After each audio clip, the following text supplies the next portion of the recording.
గోవింద గోవింద గోవింద గోవింద.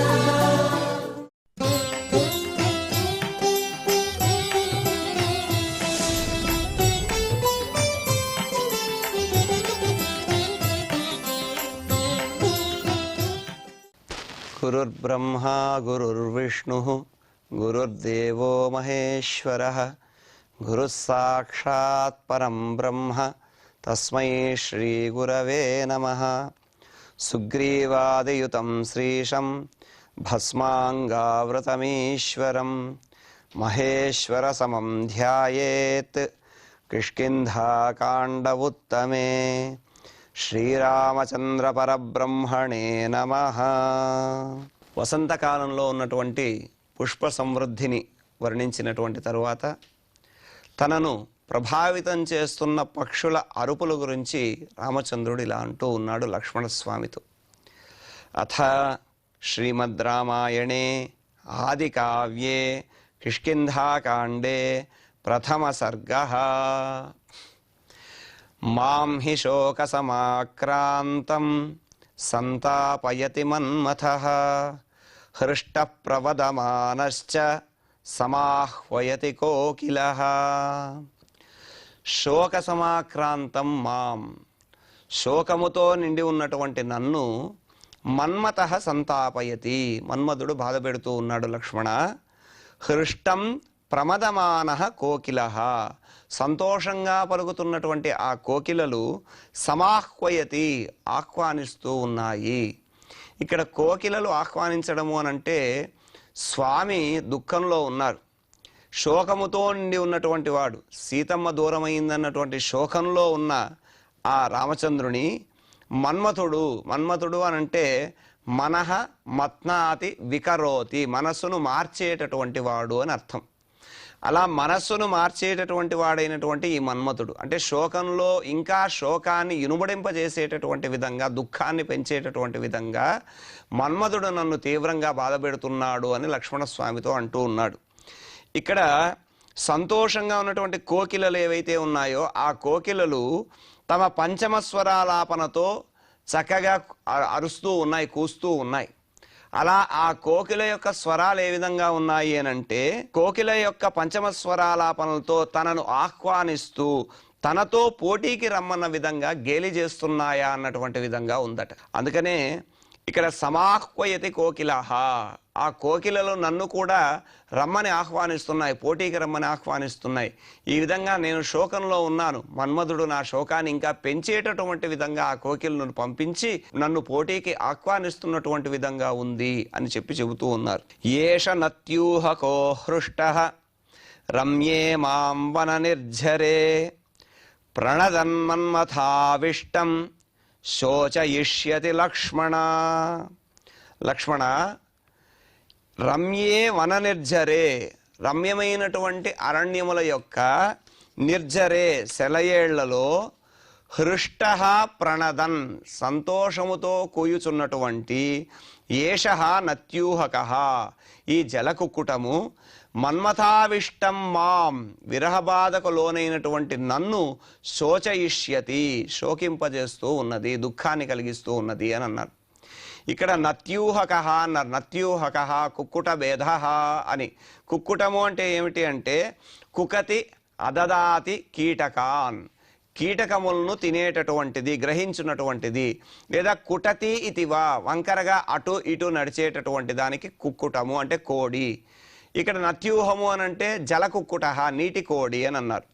ఆ నీటి కోళ్ళు సుందరమైనటువంటి ఆ పంపావనముల్లో ఉన్నటువంటి సెలయేరుల్లో నిలబడి మిక్కిలి సంతోషంతో మనోహరమైనటువంటి ధ్వనులు చేస్తూ ఉన్నాయి. ఆ ధ్వనులు ఎలా ఉన్నాయ్యా అంటే ఆ ధ్వనులు సీతావియోగంతో ఉన్నటువంటి ప్రణదన్ మన్మథావిష్టం, సీతావియోగంతో ఉన్నటువంటి రామచంద్రు ప్రభువుకి మరింత తాపాన్ని కలుగజేస్తూ ఉన్నాయి.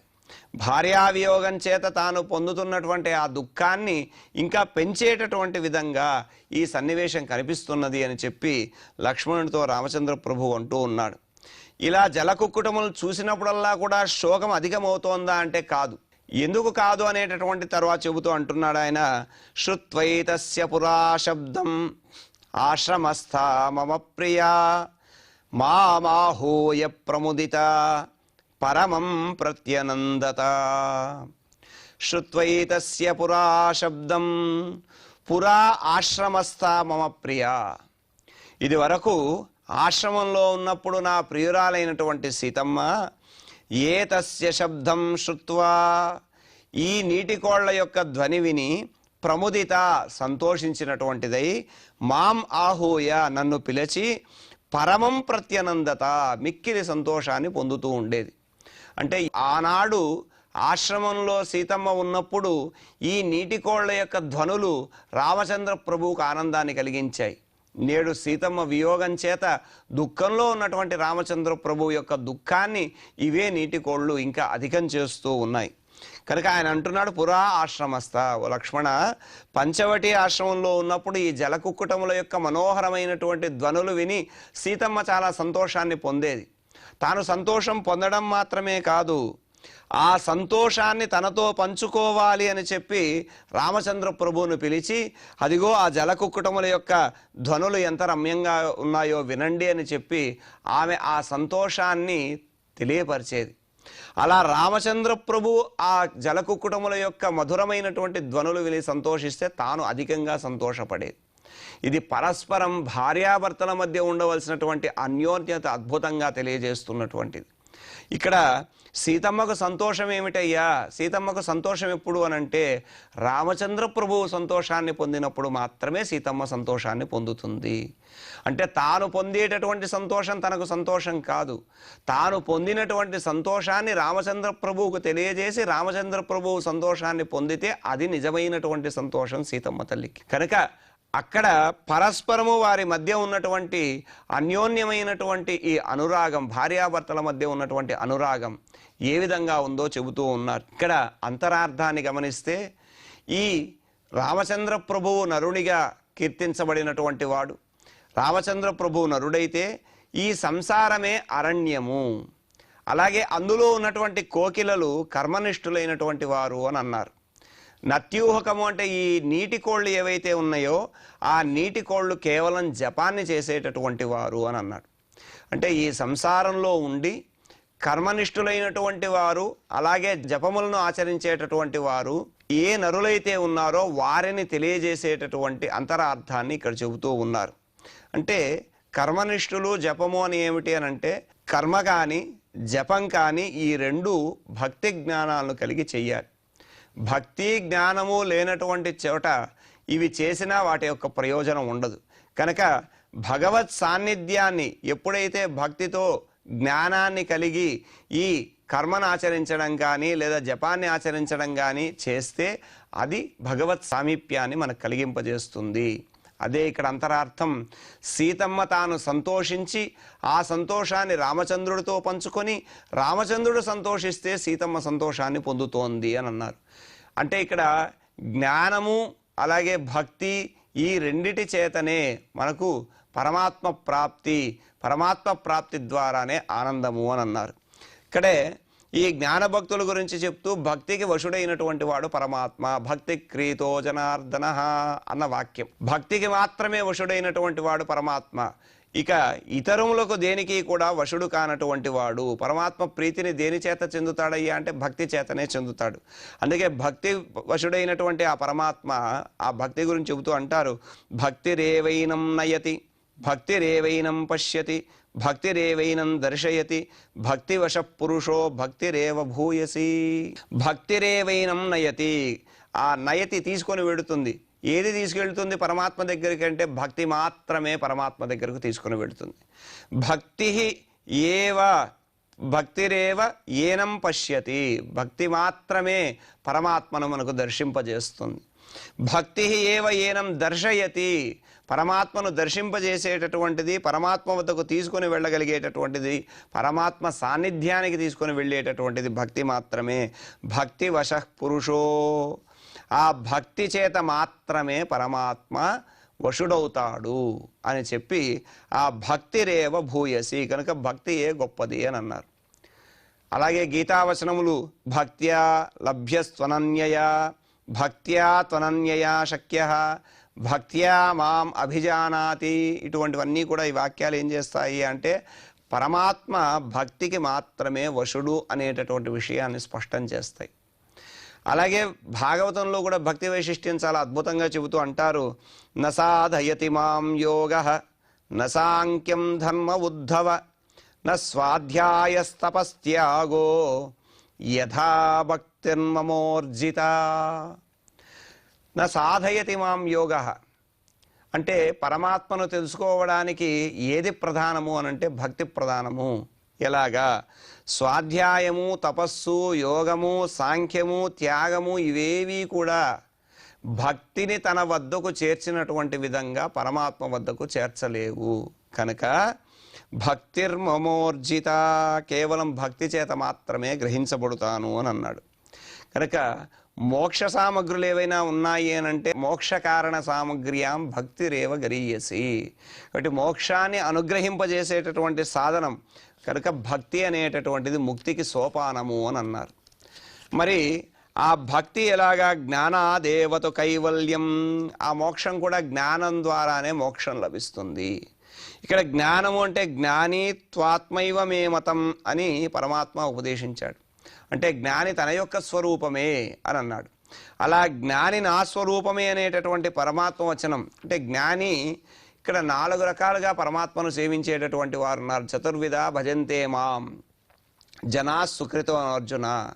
ఎవరు ఆ 4 రకాలు అంటే ఆర్తః, జిజ్ఞాసు, అర్థార్థి, జ్ఞానీ చ భరతర్షభ. కాబట్టి ఈ 4 రకాలైనటువంటి వారు పరమాత్మను ఉపాసిస్తారు. ఆర్తులైనటువంటి వారు, జిజ్ఞాసువులు, అర్థార్థులు, జ్ఞానులు, ఈ 4 కూడా. ఈ 4 వీరందరిలో కూడా జ్ఞాని శ్రేష్ఠుడు. కనుక నిత్యము ఆ జ్ఞాని పరమాత్మతో కలిసి ఉంటాడు. పరమాత్మ తప్ప ఇతరులను ఆశ్రయించి ఉండడు. పరమాత్మయే అతనికి సాధ్యము, సాధనము. సాధ్యము అంటే పొందవలసినటువంటి వాడు, ఆ పొందడానికి కావలసినటువంటి సాధనం కూడా పరమాత్మయే.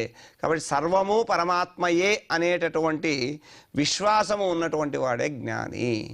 కనుక ఇందులో జ్ఞాని ఏ విధంగా ఉంటుంటే ఏ ప్రయోజనాన్ని ఆశించడు.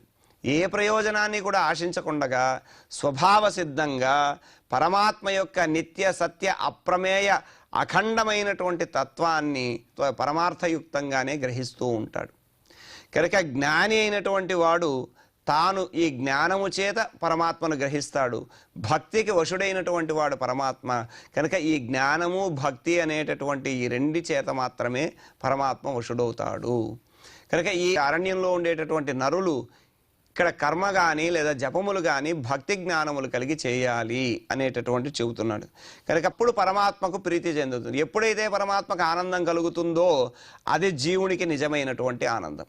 కనుక పరమాత్మ సామీప్యము అనేటటువంటి సమస్త ఆనందాలను కూడా అనుగ్రహింపజేస్తుంది అన్నటువంటి అంతరార్థం ఏదైతే ఉందో ఇక్కడ మనకు చెబుతుంది.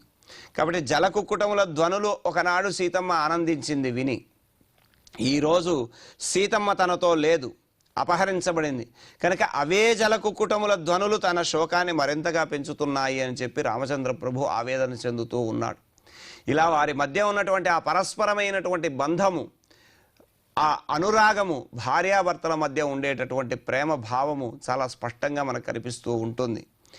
ఏవం విచిత్రా పతగా నానారావ విరావిణః వృక్షగుల్మలతా పశ్య సంపతంతి తతస్తతః. లక్ష్మణ, ఏవం విచిత్రాః, ఈ విధంగా చిత్ర విచిత్రములైనటువంటి నానా రావ విరావిణాః పతగాః. రావం అంటే శబ్దం. నానా రావ అనేక విధములైనటువంటి ధ్వనులతో, విరావిణాః కూస్తున్నటువంటి పతగాః పక్షులు, తతస్తతః అటు ఇటు, వృక్షగుల్మలతాః వృక్షములపైన, పొదలపైన, తీగలపైన, సంపతంతి ఎగురుతున్నాయి చూడవయ్యా లక్ష్మణ అంటూ ఉన్నాడు. ఇక్కడ ఆ పంపా సరోవరంలో, వనాల్లో ఉన్నటువంటి అనేక విధములైనటువంటి పక్షులు అనేక విధములైనటువంటి స్వరములతో కూస్తూ అన్ని వైపులా చెట్ల మీద, పొదల మీద, తీగల మీద ఎగురుతూ ఉన్నాయి. ఆ పక్షుల కిలకిలలు, అరుపులు ఏ విధంగా ఉన్నాయి అంటే మన్మధుడు ఈ పక్షుల ద్వారా రామచంద్ర ప్రభువుని సవాలు చేస్తున్నటువంటి విధంగా అనిపిస్తుందట. అలా పక్షుల కిలకిలలు భగవంతుని యొక్క అనంత కళ్యాణ గుణములను కీర్తిస్తున్నటువంటి వాటి విధంగా ఆ భక్తులు వాటిని కీర్తించేటటువంటి భక్తులుగా ఇక్కడ చెప్పబడ్డాయి. అలాంటి పక్షుల యొక్క ధ్వనులతో ఆ పంప అరణ్యాలన్నీ కూడా నిండి ఉన్నాయి. విమిశ్రా విహగా పుంభిః ఆత్మవ్యూహాభినందితాః భృంగరాజ ప్రముదితాః సౌమిత్రే మధురస్వరాః. విహగాః అంటే అక్కడ పక్షులు ఏ విధంగా ఆనందంగా ఉన్నాయి, అలాగే ఆ గండు తుమ్మెదలు ఏ విధంగా సంతోషాన్ని పొందుతున్నాయి అని చెబుతూ విహగాః అంటే ఆడపక్షులు, పుంభిః విమిశ్రాః మగ పక్షులతో కలిసినటువంటివై, ఆత్మవ్యూహాభినందితాః తమ సమూహముల చేత అభినందించబడుతున్నటువంటివై, భృంగరాజ ప్రముదితాః గండు తుమ్మెదలతో సంతోషించినటువంటివై, మధుర స్వరాః మధురమైనటువంటి స్వరములు కలిగినటువంటివై ఆ వనముల్లో కూస్తూ ఉన్నాయట. అంటే పక్షులు పంపావనంలో ఉన్నటువంటి ఆ వృక్షాలపైన ఉన్నటువంటి ఆడపక్షులు మగ పక్షులతో కలిసి ఆనందాన్ని పంచుకుంటూ చిత్ర విచిత్రమైనటువంటి ధ్వనులు చేస్తూ ఉన్నాయి. ఆ పక్షి ఋతములు కూజితములు అనేటటువంటి ఆ ధ్వనులు ఏవైతే ఉన్నాయో ఆ ధ్వనులు ఇంకా శోకాన్ని పెంచుతూ ఉన్నాయి రామచంద్ర ప్రభువుకి. అంతేకాదు ఆ సమూహంలో ఉండేటటువంటి పక్షులన్నీ కూడా పరస్పరం అభినందించుకుంటూ ఉన్నాయి. అంటే అక్కడ ఉన్నటువంటి ఆ గాలుల చేత, ఉన్నతమైనటువంటి వృక్షముల చేత, పుష్ప సుగంధముల చేత అక్కడ చక్కగా ఆనందాన్ని అనుభవిస్తూ ఉన్నాయి. అలాగే ఆ పుష్పముల మీద ఉన్నటువంటి భృంగరాజ ప్రముదితాః భృంగరాజములు అంటే గండు తుమ్మెదలు ఏవైతే ఉన్నాయో ఆ ఝంకారములు చేస్తూ ఉన్నాయి. ఆ గండు తుమ్మెదల ఝంకారముల చేత ప్రేరేపించబడినటువంటి ఆ పక్షులు సంతోషంతో మధుర స్వరాల్ని ఆలపిస్తున్నాయి అని అన్నారు. అంటే పరస్పరం ఒకదానికొకటి పోటీగా, ఒకదానికొకటి అభినందించుకున్నటువంటి విధంగా ఇటు గండు తొమ్మిదలు జంకారాలు చేస్తూ ఉంటే పక్షులు తమ విచిత్రమైనటువంటి ధ్వనులను చేస్తూ ఉన్నాయి. ఈ విధంగా పరస్పరము ఒకరినొకరు అభినందించుకుంటున్నటువంటి విధంగా ఇక్కడ చక్కగా చెప్పబడ్డాయి. అంతరార్థం ఏమిటయ్యా? భగవద్గుణములను కీర్తిస్తూ ఉన్నాయి.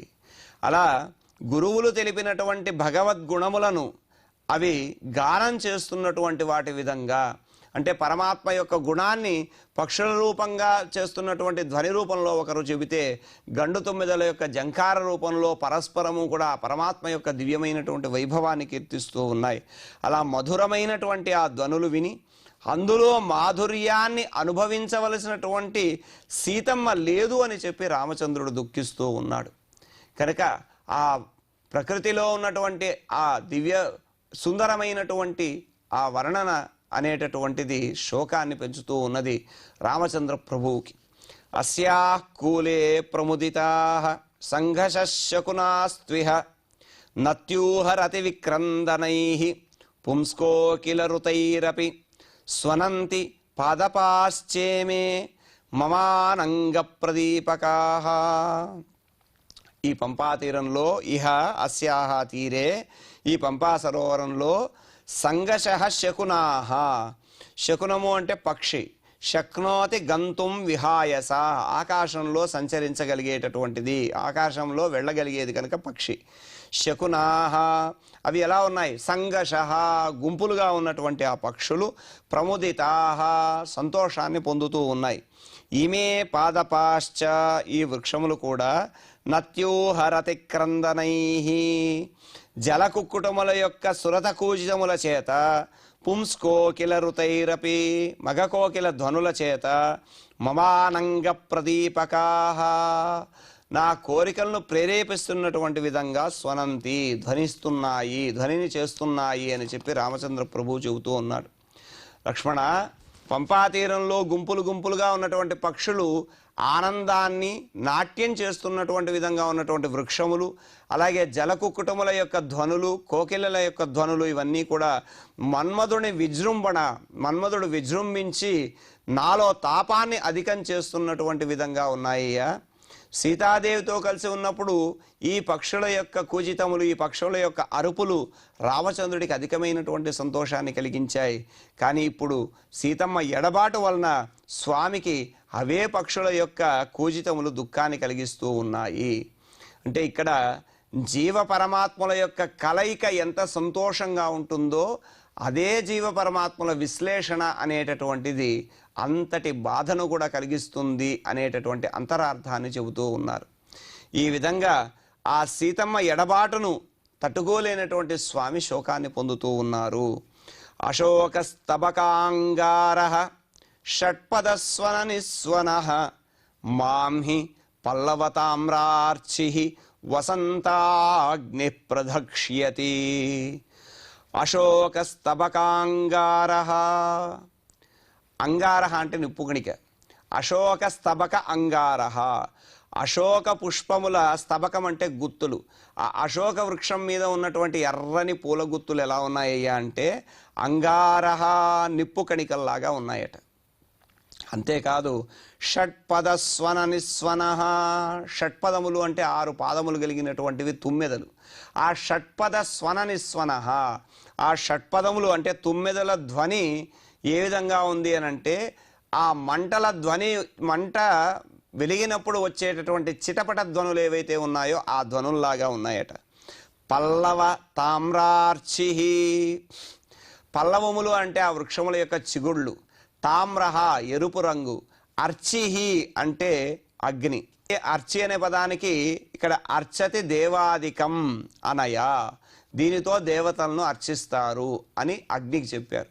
కనుక ఇక్కడ ఎలా ఉంది, పల్లవ తామ్రార్చిహి, ఆ చిగుళ్ళు ఎర్రని మంటల్లాగా ఉన్నాయన్నమాట. అలా కలిగినటువంటి వసంతాగ్ని, వసంతుడనేటటువంటి అగ్ని మాం ప్రదక్ష్యతి, నన్ను దహించి వేస్తున్నాడు లక్ష్మణ అని చెప్పి అంటూ ఉన్నారు. అంటే ఆ శోభ ఏ విధంగా ఉంది అని అంటే ఇక్కడ ఈ శ్లోకంలో మాం హి అనే ఒక పదం ఉంది. హి అనేటటువంటిది ఎప్పుడూ కూడా నిశ్చయే కారణే సందేహ నివారణే పాదపూరణే చ హి అని అంటారు.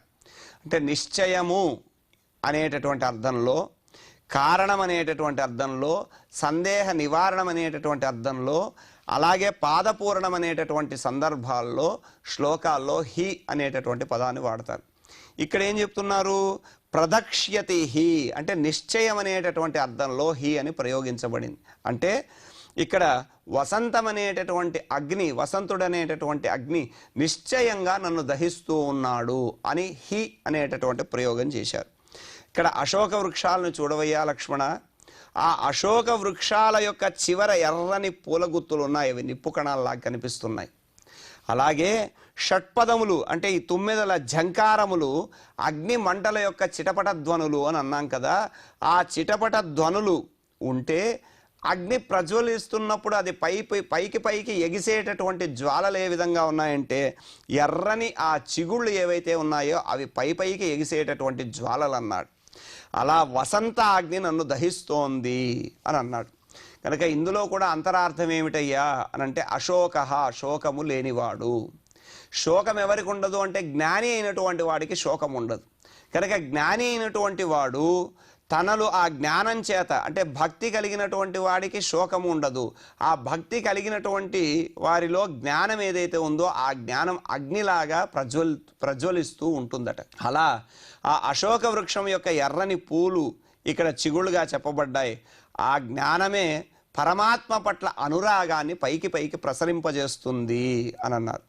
ఈ విధంగా జ్ఞానము భక్తి కలిగినటువంటి వారు సంసారంలో ఉండి ఆనందాన్ని పొందుతూ ఉంటే సీతమ్మ లాంటి వారు తనకు దూరమై బాధపడుతున్నారని వారి దుఃఖము చూసి సహించలేక రామచంద్ర ప్రభు దుఃఖిస్తున్నాడు అని చెప్పి అక్కడ ఉన్నటువంటి ఆ సుందర దృశ్యాలు దుఃఖాన్ని కలిగింపజేస్తున్నాయి అని అన్నాడు.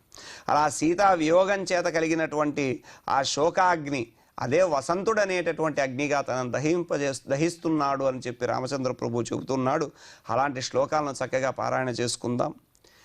మాం హి శోక సమాక్రాంతం సంతాపయతి మన్మథః హృష్ట ప్రమదమానశ్చ సమాహ్వయతి కోకిలః ఏష నత్యూహకో హృష్టః రమ్యే మాం వన నిర్ఝరే ప్రణదన్మన్మథావిష్టం శోచయిష్యతి లక్ష్మణ శ్రుత్వైతస్య పురా శబ్దం ఆశ్రమస్థా మమ ప్రియా మామాహూయ ప్రముదితా పరమం ప్రత్యనందత ఏవం విచిత్రాః పతగాః నానారావ విరావిణః వృక్షగుల్మలతాః పశ్య సంపతంతి తతస్తతః విమిశ్రా విహగాః పుంభిః ఆత్మప్యూహాభినందితాః భృంగరాజ ప్రముదితాః సౌమిత్రే మధురస్వరాః అస్యాః కూలే ప్రముదితాః సంఘశకునాస్త్విహ నత్యూహరతి విక్రందనైః పుంస్కోకిల ఋతైరపి స్వనంతి పాదపాశ్చేమే మమానంగ ప్రదీపకాః అశోకస్తబకాంగారః షట్పదస్వన నిస్వనః మాం హి పల్లవతామ్రార్చిః వసంతాగ్ని ప్రధక్ష్యతి ఇతి శ్రీమద్ రామాయణే ఆదికావ్యే కిష్కింధాకాండే ప్రథమ సర్గే 7 శ్లోకాః. శ్లోకపారాయణం చక్కగా పూర్తి చేసుకున్నాం. ఇప్పుడు క్షమాప్రార్థనాదులతో మంగళాంతంగా ఈ కార్యక్రమాన్ని పూర్తి చేసుకుందాం.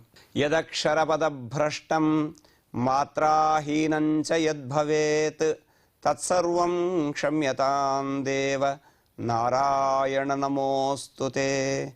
కాయేన వాచా మనసేంద్రియైర్వా బుద్ధ్యాత్మనా వా ప్రకృతే స్వభావాత్ కరోమి యద్యత్ సకలం పరస్మై నారాయణాయేతి సమర్పయామి. శ్రియకాంతాయ కళ్యాణ నిధయే నిధయేర్తినాం శ్రీవేంకట నివాసాయ శ్రీనివాసాయ మంగళం.